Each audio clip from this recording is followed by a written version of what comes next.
Chapter 6 free consent of parties, और इसमें हम 3 पार्ट्स कर चुके हैं। Coercion, undue influence. अभी हम कर रहे हैं third part, that is fraud. और लास्ट क्लास में हम कर रहे थे कि फॉर्म्स ऑफ फ्रॉड क्या हैं, किस तरीके से फ्रॉड कंडक्ट किए जाते हैं। इसमें हमने फर्स्ट पार्ट किया था फ्रॉड बाय सजेशन, जिसपे आप झूठी बात को सच्चा दिखाकर धोखा करने की कोशिश करते हैं, that is fraud bye suggestion. इसमें हमने एग्जांपल्स भी करे थे।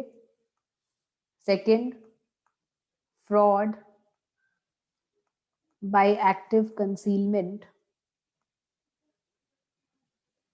जहां पर आप कोई महत्वपूर्ण तथ्य छुपाते हैं और महत्वपूर्ण तथ्य छुपाकर धोखा करने की कोशिश करते हैं। और इसमें मैंने आपको बताया था कि छुपाना, कंसीलमेंट, छुपाना क्या हमेशा धोखा होता है? क्या कोई चीज छुपाना हमेशा फ्रॉड माना जाता है? और इसमें मैंने आपको बोला था कि छुपाना हमेशा फ्रॉड नहीं माना जाता। छुपाना फ्रॉड कब माना जाता है?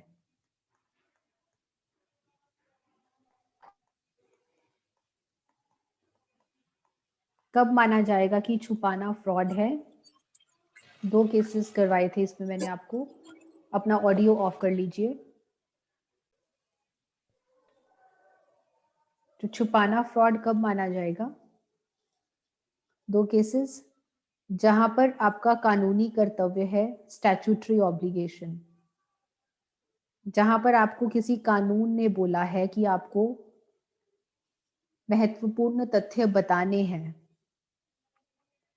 जहां पर आपका कानूनी कर्तव्य है चीज बताना, वहां पे अगर आप छुपा रहे हैं तो आप फ्रॉड कर रहे हैं। दूसरा हम कर रहे थे कॉन्ट्रैक्ट्स ऑफ यूबेरी में फाइडी, या फिर कॉन्ट्रैक्ट्स ऑफ यूबेरिमी फाइडी, या फिर इसको आप कहते हैं utmost good faith.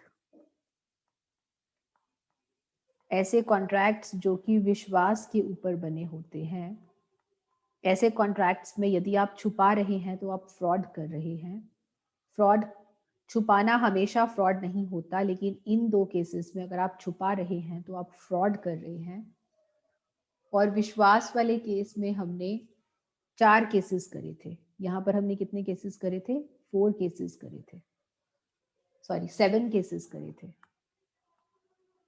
There were 7 cases, जिसमें कि फैमिली सेटलमेंट था, इंश्योरेंस का कॉन्ट्रैक्ट, अगर आप लैंड सेल कर रहे हैं, गारंटी, अलॉटमेंट ऑफ शेयर्स, शादी का कॉन्ट्रैक्ट, पार्टनरशिप का कॉन्ट्रैक्ट। ऐसे में ये कॉन्ट्रैक्ट्स क्योंकि विश्वास के ऊपर बने हैं, तो यहाँ पर अगर आप कोई महत्वपूर्ण तथ्य छुपा रहे हैं तो आप फ्रॉड कर रहे हैं।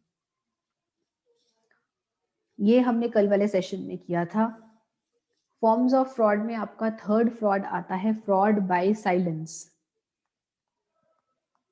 फ्रॉड बाय साइलेंस, साइलेंस का मतलब क्या होता है? चुप रहना।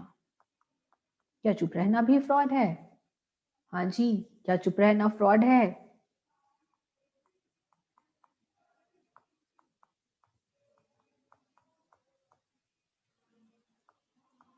नॉट ऑलवेज, नॉट ऑलवेज, हमेशा नहीं। तो फिर छुपाना फ्रॉड, चुप रहना फ्रॉड कब है? चुप रहना फ्रॉड कब माना जाएगा? अगर यदि आप चुप रहें तो कब माना जाएगा कि आपने धोखा दिया है? 2 केसेस हैं इसमें भी। When person is bound by law, या तो कानूनी कर्तव्य है, बताना कानूनी कर्तव्य है, या फिर contracts of utmost good faith, विश्वास वाले कॉन्ट्रैक्ट्स। तो आप देख रहे हैं ये दोनों बातें तो यही हो गई। कौन सी? ये जो हमने यहाँ पर करी थी, ये दोनों बातें तो यही हो गई कि चुप रहना फ्रॉड कब माना जाएगा? जब आपका कानूनी कर्तव्य था और जब कॉन्ट्रैक्ट विश्वास वाला था। इन दोनों में अगर आप चुप रह गए तो आप फ्रॉड कर रहे हैं।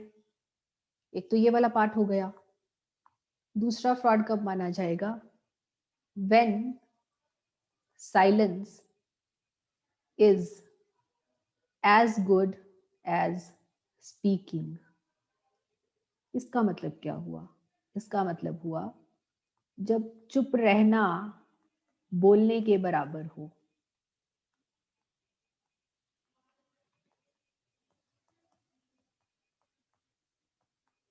जब चुप रहना बोलने के बराबर हो और आप चुप रह गए तो माना जाएगा कि आपने फ्रॉड किया है। एग्जाम्पल्स करेंगे तो ही समझ में आएगा, अदरवाइज नहीं। एग्जाम्पल्स देखते हैं, साइलेंस वाले एग्जाम्पल्स। भाई ए ने बी को हॉर्स सेल किया।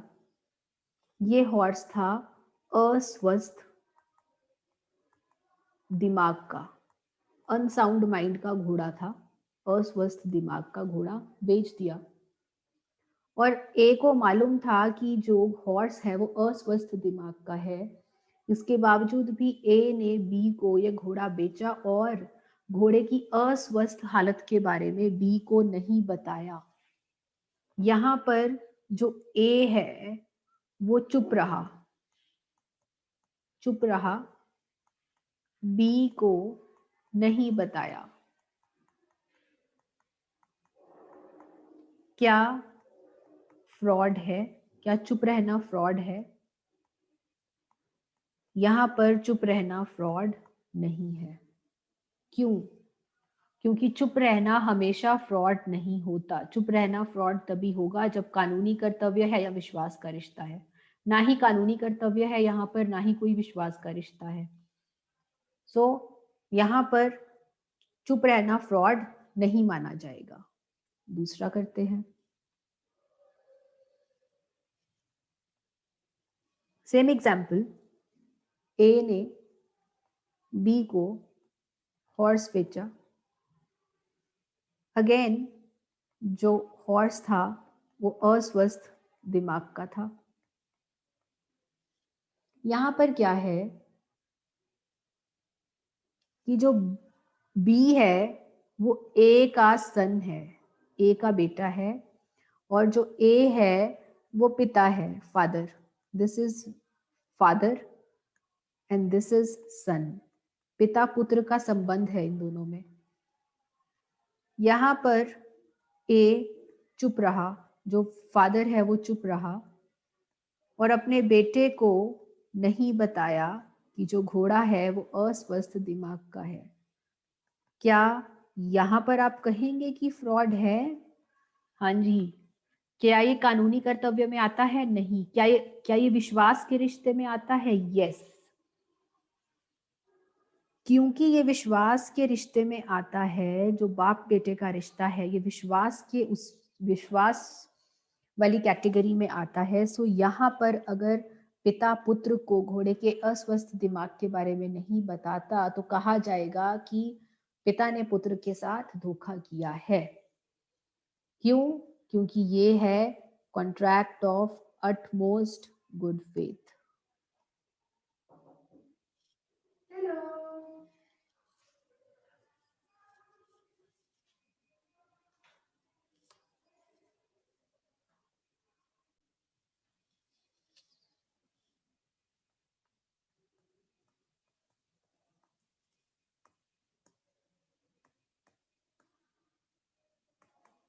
सो यहाँ पर विश्वास पर आधारित कॉन्ट्रैक्ट है, इसीलिए इसे धोखा माना जाएगा। फाइन। सो क्या है कि अगर आप छुपा रहे हैं या आप चुप रह रहे हैं दोनों ही केसेस में हमेशा ये नहीं कहा जाएगा कि चुप रहना फ्रॉड है, या फिर साइलेंस, चुप रहना फ्रॉड है या फिर छुपाना फ्रॉड है। हर केस में नहीं माना जाएगा। सिर्फ तभी माना जाएगा जब कानून ने आपके ऊपर कर्तव्य डाला है कि भाई छुपाना फ्रॉड है या चुप रहना फ्रॉड है, या फिर कॉन्ट्रैक्ट विश्वास का है, तो उस केस में भी माना जाएगा कि चुप रहना फ्रॉड है और छुपाना फ्रॉड है। तीसरा, when silence is as good as speaking। अब इसमें क्या है, when silence is as good as speaking, इसका एग्जाम्पल लेते हैं। थर्ड एग्जाम्पल, भाई ए ने बी को हॉर्स सेल किया। अगेन हम वही एग्जाम्पल ले रहे हैं। अस्वस्थ दिमाग का घोड़ा था। यहां पर बी ने ए से कहा था, क्या कहा था, बी ने ए से क्या कहा, से कहा कि यदि तुम चुप रहते हो, यदि तुम चुप रहते हो तो मैं मान लूंगा कि जो घोड़ा है वह स्वस्थ है। समझे भाई? आप लोगों के लिए इतनी हिंदी लिख रही हूं मैं कि आप लोगों को समझ में आ जाए, because most of you are from Hindi medium, इसीलिए इतनी हिंदी लिख रही हूं। सो यहाँ पर जो बी है वो ए से कहता है कि अगर भाई तू चुप रहा ना तो मैं ये मान लूंगा कि जो घोड़ा है वो स्वस्थ है, वो स्वस्थ दिमाग का है। अब ऐसा सुनने के बाद भी जो ए है वो चुप रहा। ये सब सुनने के बाद भी ए चुप रहा, कुछ नहीं बोला। यहां पर चुप रहना क्या है? यहां पर चुप रहना बोलने के बराबर हो गया। यहां पर चुप रहना बोलने के बराबर हो गया। क्यों बोलने के बराबर हो गया? क्योंकि बी ने कहा था अगर तुम चुप रहे तो मैं मानूंगा कि घोड़ा ठीक है, और ए चुप रह गया। तो यहां पर माना जाएगा कि चुप रहना बोलने के बराबर है। Silence is as good as speaking, ये माना जाएगा। और जहां पर ये है वहां पर कहा जाएगा कि आपने फ्रॉड किया है। वहां पर चुप रहना धोखा है, चुप रहना फ्रॉड है। हो गए 3 केसेस। फर्स्ट एग्जाम्पल हमने इसका ले लिया, दूसरा एग्जाम्पल हमने इसका ले लिया, और तीसरा एग्जाम्पल हमने इसका ले लिया। सो फॉर्म्स ऑफ फ्रॉड में क्या है? 3। फ्रॉड बाय सजेशन, जब आप सच को झूठ को सच बताते हैं। फ्रॉड बाय कंसीलमेंट, जब आप छुपाते हैं कोई चीज। या फ्रॉड बाय साइलेंस, जब आप चुप रहते हैं तो उसे भी आप फ्रॉड कहते हैं, लेकिन हमेशा नहीं इन केसेस में। इसके हमने एग्जांपल्स कर लिए। अब फ्रॉड को खत्म करते हैं, फ्रॉड वाले टॉपिक को खत्म करते हैं। क्या इफेक्ट होगा फ्रॉड का?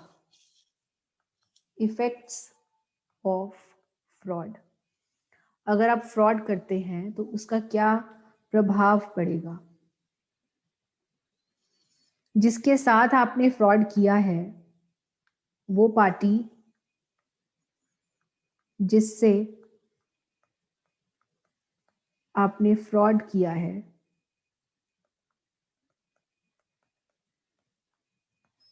वह पार्टी क्या करेगी? वह पार्टी या वह व्यक्ति क्या कर सकता है?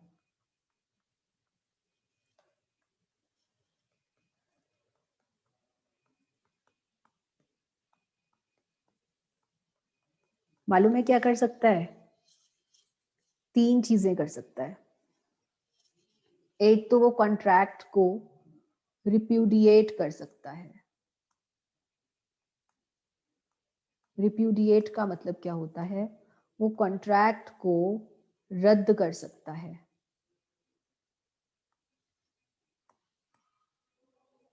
क्या कर सकता है वो कॉन्ट्रैक्ट को?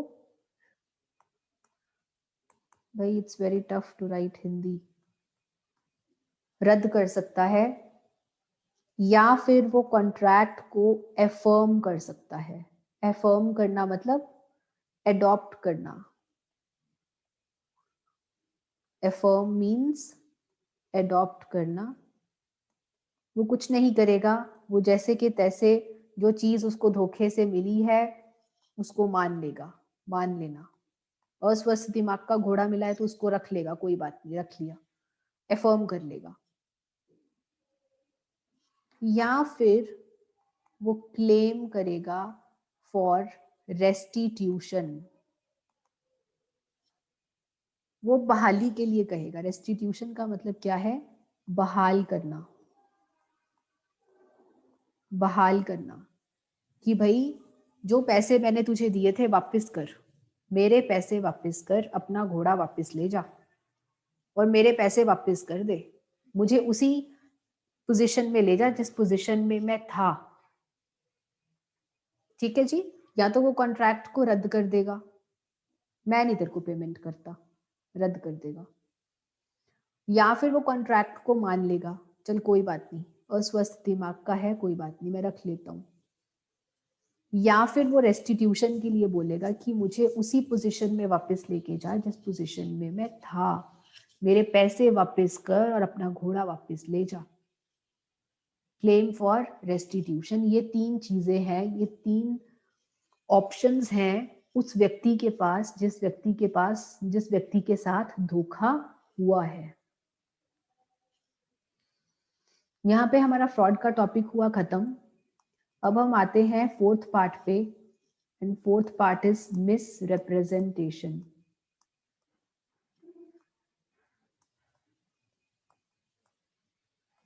भाई आप कहेंगे मैम ये तो बहुत बड़ा शब्द है, मिस रिप्रेजेंटेशन।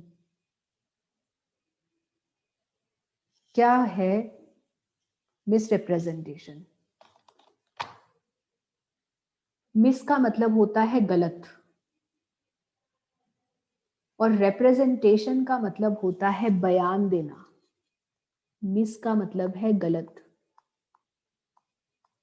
और रिप्रेजेंटेशन का मतलब होता है बयान देना। To give statement. गलत मीन्स फॉल्स। सो जहां पर आप झूठी गवाही दे रहे हैं, झूठी गवाही या झूठा बयान दे रहे हैं,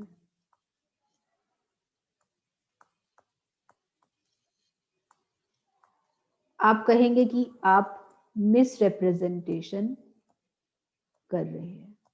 this is known as misrepresentation. अब मिस रिप्रेजेंटेशन दो तरह की है। एक धोखा देने के मकसद से,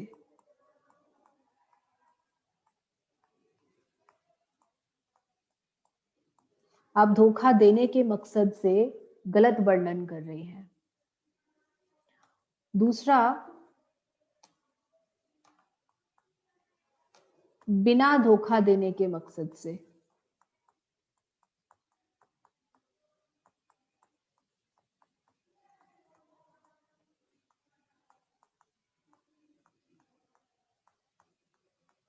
भाई अगर आप धोखा देने के मकसद से बयानबाजी कर रहे हैं, गलत वर्णन कर रहे हैं, इसे आप कहते हैं फ्रॉड्यूलेंट मिसरिप्रेजेंटेशन। फ्रॉड्यूलेंट मिसरिप्रेजेंटेशन, और फ्रॉड्यूलेंट मिसरिप्रेजेंटेशन को आप फ्रॉड भी कहते हैं। और फ्रॉड हमने कहां पर कवर किया है? फ्रॉड हमने कवर किया है सेक्शन 17 में। कहां कवर किया है फ्रॉड? सेक्शन 17। अभी अभी तो करके हटे हम।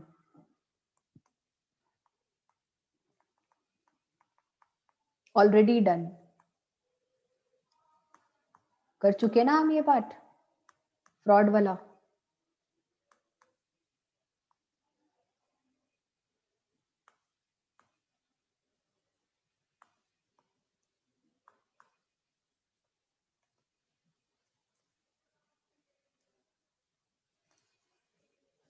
तो जहां पे आप झूठा वर्णन कर रहे हैं, वहां पे हमने फ्रॉड में भी किया था कि आप गलत बात को सच कह रहे हैं, तो वो फ्रॉड है। तो यहाँ पर भी तो आप गलत वर्णन ही कर रहे हैं। अगर आप गलत वर्णन कर रहे हैं और उसके पीछे आपका मकसद धोखा देना है, तो वो फ्रॉड की कैटेगरी में आएगा, जो हम पहले कल कर चुके हैं। तो बिना धोखा देने के मकसद से जो किया जाए वो क्या होता है? उसे कहते हैं इनोसेंट मिसरिप्रेजेंटेशन। इनोसेंट मिसरिप्रेजेंटेशन, ना जानते हुए। जब आप ना जानते हुए किसी के साथ धोखा करो, जब आप ना जानते हुए किसी से गलत बात कर दो, आपको और लगता है कि वो बात सच्ची है, लेकिन असल में वो बात सच्ची नहीं है, आप नादान थे, आपको नहीं पता था कि वो बात सही है या गलत, तो ये आपका इस सेक्शन में आता है, मिसरिप्रेजेंटेशन। इसे आप कहते हैं मिसरिप्रेजेंटेशन। ठीक है जी, जिसके बारे में हम अब डिस्कस करेंगे। ये यहाँ पर हम अब डिस्कस करेंगे ये पार्ट। ये वाला पार्ट हम कर चुके, फ्रॉडुलेंट मिसरिप्रेजेंटेशन वाला, सेक्शन 17 में। अब हम जिस बारे में बात करेंगे वो है इनोसेंट मिसरिप्रेजेंटेशन, जिसको हम सिंपली मिसरिप्रेजेंटेशन भी कहते हैं। सो क्या है मिसरिप्रेजेंटेशन?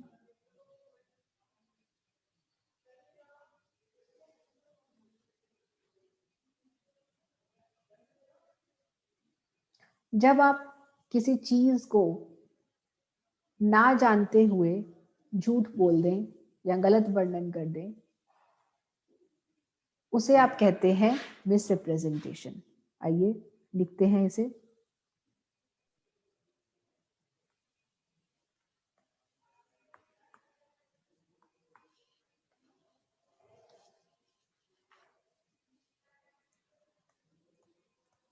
फॉल्स स्टेटमेंट, गलत वर्णन करना,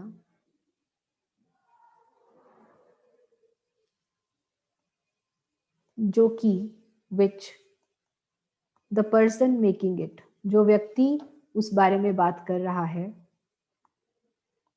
the person making it believes to be true, उसको लगता है भाई एक्चुअली में यही सच है, बिलीव्स टू बी ट्रू, उसको लगता है कि यही सच है, उसे आप मिसरिप्रेजेंटेशन कहते हैं। एग्जाम्पल देखिए, एग्जाम्पल से समझ में आएगा। ए बी को एक येलो मेटल दिखाता है, येलो मेटल, और उससे पूछता है कि क्या ये सोना है। ए बी से, हाँ जी हाँ, ए बी से मेटल दिखाता है और कहता है, बी से पूछता है कि क्या ये गोल्ड है, क्या ये सोना है, इज दिस गोल्ड।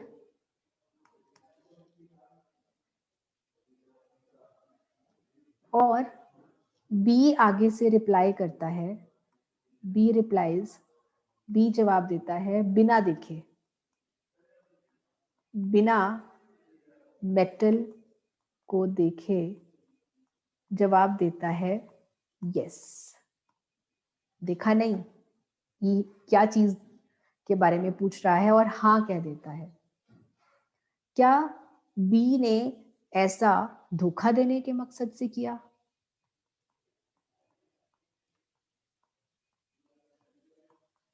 क्या धोखा देने के मकसद से किया? भाई उसने तो देखा ही नहीं कि मेटल है क्या, तो आप कैसे कह सकते हैं कि उसने धोखा देने के मकसद से किया? उसका मकसद धोखा देना नहीं था। क्योंकि उसका मकसद धोखा देना नहीं था, तो इसको आप फ्रॉड नहीं कहेंगे, इसे आप मिसरिप्रेजेंटेशन कहेंगे। उसने गलत बयान दिया, बी ने गलत वर्णन किया, लेकिन अनजाने में, लेकिन अनजाने में मतलब इनोसेंटली, क्योंकि उसने अनजाने में गलत वर्णन किया जिसके पीछे उसका मकसद धोखा देना नहीं था,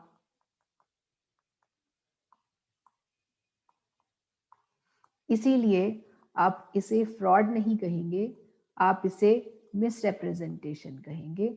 दिस इज नॉट फ्रॉड।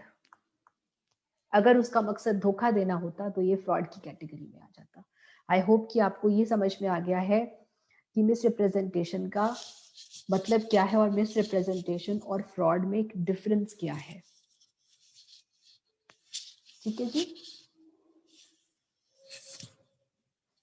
आगे हम करेंगे मिसरिप्रेजेंटेशन का फर्दर पार्ट, लेकिन नेक्स्ट सेशन में। ठीक है जी, तब तक आप इसे रिवाइज करें और कोई डाउट्स हैं तो पूछें।